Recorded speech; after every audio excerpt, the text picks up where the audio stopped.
My dear students, I am Professor C.P. Singh, Faculty of Law, University of Lucknow. I shall discuss in this lecture doctrine of impossibility or doctrine of frustration, विफलता का सिद्धांत, नैराश्य का सिद्धांत, section 56 of Indian contract act. असफलता या विफलता या इम्पॉसिबिलिटी का डॉक्ट्रिन बेस्ड है परफॉर्मेंस ऑफ जो है इम्पॉसिबिलिटी पर। इसका अर्थ है जब कॉन्ट्रैक्टिंग पार्टी सर्कमस्टांसेज में अप्रत्याशित परिवर्तन के कारण, अनअवॉइडेबल सर्कमस्टांसेज के कारण संविदा का पालन इम्पॉसिबल हो जाए, संभव न रह जाए, तो पार्टीज को कॉन्ट्रैक्ट का पालन करने से इसलिए एग्जेम्प्ट कर दिया जाए क्योंकि उन्होंने इम्पॉसिबल एक्ट को परफॉर्म करने का प्रॉमिस नहीं किया था।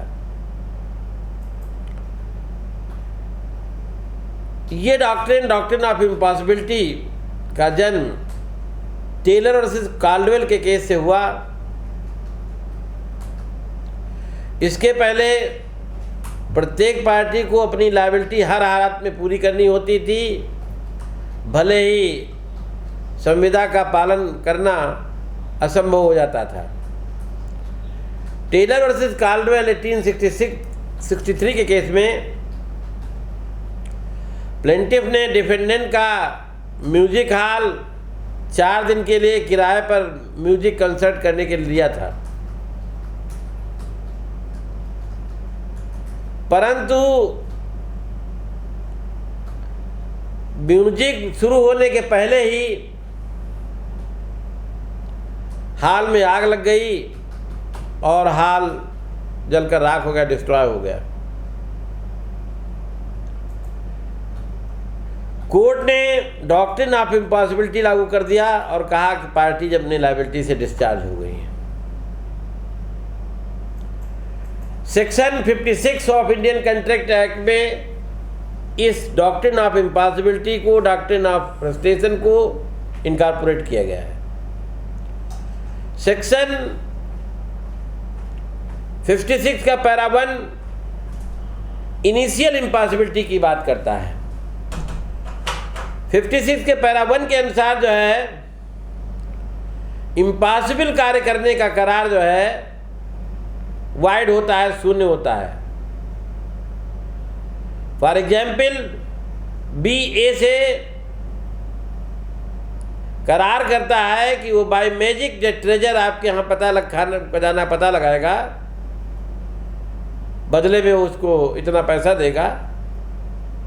ये एग्रीमेंट वाइड है क्योंकि जादू से खजाने का पता लगाना इम्पॉसिबल है। ये इलस्ट्रेशन 56 में दिया हुआ है, ए है। दूसरी बात जो है सब्सीक्वेंट इम्पॉसिबिलिटी की बात सेक्शन 56 के पैरा 2 में की गई है।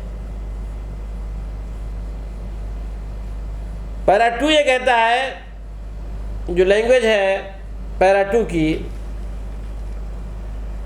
जो है, a contract to do an act which after the contract is made becomes impossible or by reason of some event which the promiser could not prevent unlawful becomes void and the act becomes impossible or unlawful।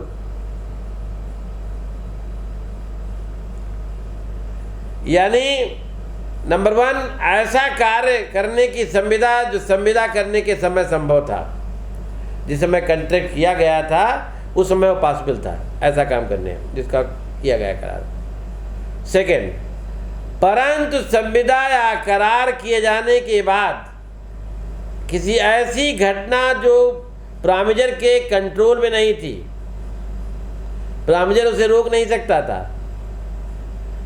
असंभव हो गई है या illegal हो गई है, विधि विरुद्ध हो गई है।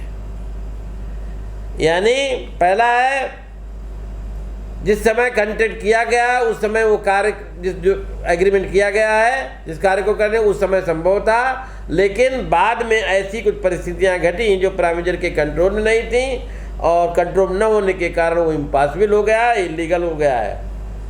तो ऐसी संविदा जैसे ही शून्य हो जाता, तब शून्य हो जाती है, वाइड हो जाती है, जब ऐसा कार्य असंभव या विधि विरुद्ध हो जाता है, इलीगल हो जाता है। उदाहरणार्थ ए और बी आपस में मैरिज करने कॉन्ट्रैक्ट करते हैं। विवाह की जो डेट फिक्स है उसके पहले एक पार्टी की डेथ हो जाती है या पागल हो जाती है एक पार्टी, कॉन्ट्रैक्ट वाइड हो जाएगा। ये सेक्शन 56 का इलस्ट्रेशन भी दिया हुआ था। पंजाब हाई कोर्ट ने पुरुषोत्तम दास और बटाला म्यूनिसिपैलिटी कमेटी IR 1949 के केस में प्लेंटिफ ने म्यूनिसिपल कमेटी से 5,000 रुपये सालाना किराए पर एक तांगा स्टैंड का ठेका लिया था, कॉन्ट्रैक्ट दिया था 5,000 रुपये तांगा स्टैंड पर ईयर। हुआ ये कि उस स्टैंड पर पूरे साल एक भी तांगा वाला तांगा लेके खड़ा करने नहीं आया, इसलिए प्लेंटिफ वसूल भी कुछ नहीं पाया।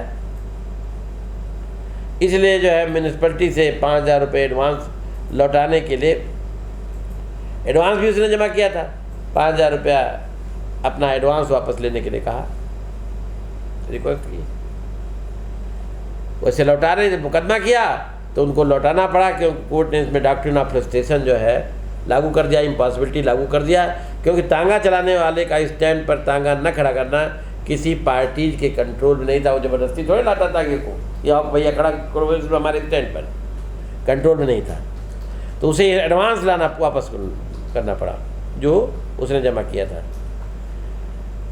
वहाँ पर लेकिन जो है डॉक्ट्रिन ऑफ इम्पॉसिबिलिटी अप्लाई नहीं होगा जहाँ संविदा पालन की मूलभूत परिस्थितियों में परिवर्तन हुआ हो या संविदा पालन की पूर्ववर्ती शर्त का भंग हुआ हो। जैसे रविंद्रनाथ और गोपाल चंद AIR 1949 के केस में डिफेंडेंट ने प्लेंटिफ का रेस्टोरेंट इसलिए सामान्य से अधिक किराए पर लिया क्योंकि उस समय उस स्थान पर ब्रिटिश फौज रुकी हुई थी, जिसे उससे अधिक प्रॉफिट होने की पॉसिबिलिटी थी।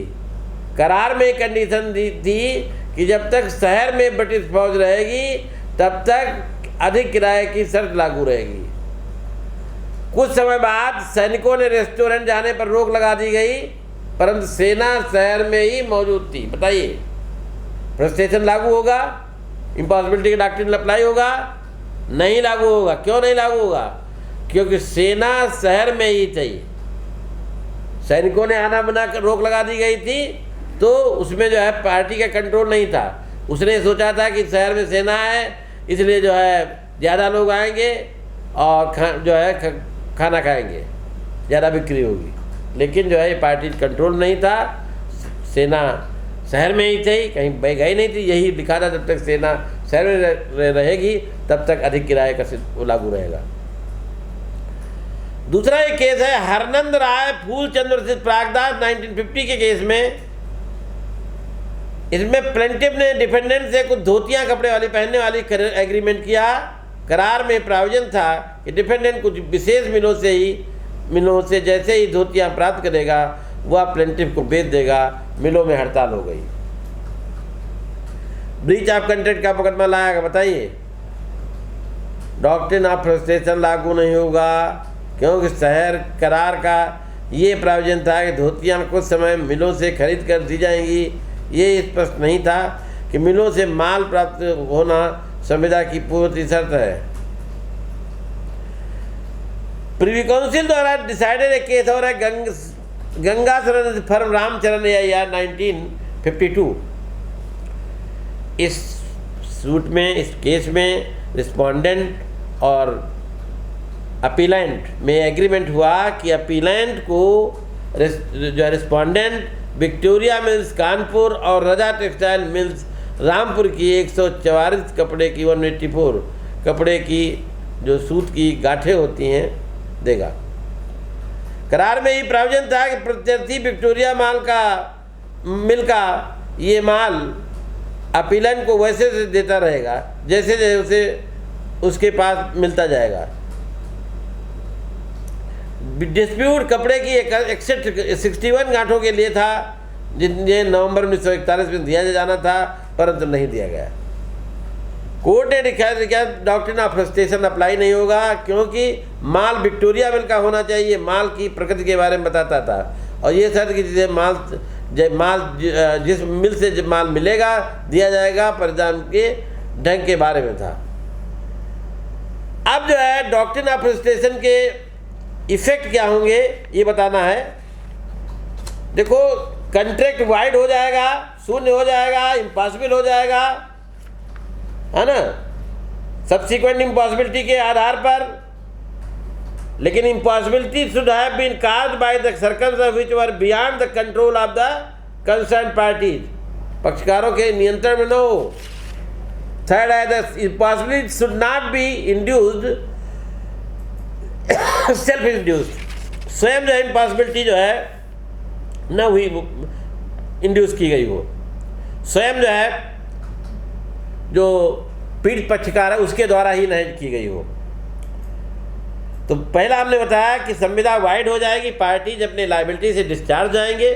दूसरा ये है कि सेक्शन 56 की पैरा 3 में है कि अपालन से जो नुकसान हुआ है, पर नॉन परफॉर्मेंस के जो नुकसान हुआ है वो भी प्राप्त कर सकता है कंपेंसेशन के रूप में। सेक्शन 56 की पैरा 3 में दिया हुआ है कि प्रामिजी को कंपेंसेट करेगा जब वो ऐसा वचन दिया हो जिसे पालन या विरोध होने के बारे में जो प्रामिजर था नहीं जानता था, लेकिन प्रामिजिया तो जानता था या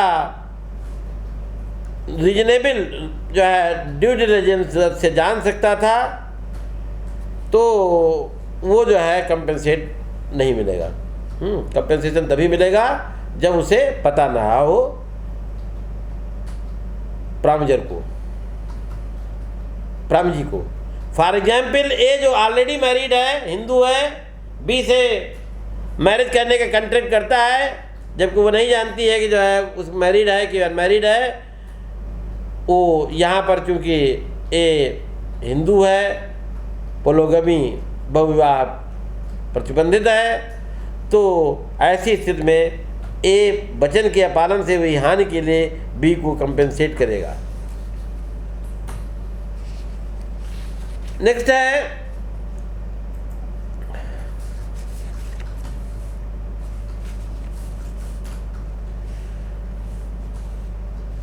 अग्रिम धन की वापसी, है ना, या हमें कह सकते हैं कि appropriation of adjustment of rights of the parties. Sometimes a contract is apparently valid when it is made, but subsequently it becomes void. In such cases, if the party has received some benefit under the contract, then he must restore it to the other party. हाँ, जिस contract विफल हो गया है, जो कोई advance प्राप्त किया है, वो उसे लौटाना होगा। हर हालत में वो उसे लौटाना होगा दूसरे पक्षकार को जिससे उसने ऐसा एडवांस लिया था। फॉर एग्जाम्पल, बी के ये प्रामिज करने के फलस्वरूप कि वह ए की डॉटर सी से विवाह कर लेगा, बी को ए 1000 रुपया देता है। प्रामिज के समय सी मर चुकी है, करार शून्य है, किंतु बी को वे 1000 रुपये ए को लौटाने होंगे। ये सेक्शन 65 के इलस्ट्रेशन ये दिया हुआ है। दूसरा है कि एक म्यूजिक प्रोग्राम में ए 1000 रुपये पर जो एडवांस दिया जाता है, बी के लिए गाने की संविदा करती है। का इतनी बीमार है कि वो गा नहीं सकती, परंतु वह उन लाभों को की हानि के लिए कंपेंसेट देने के लिए आबद्ध नहीं है जो बी को होते यदि ए गा सकती है, किंतु उसे अग्रिम धन 1000 रुपये बी को लौटाने होंगे। Thank you very much.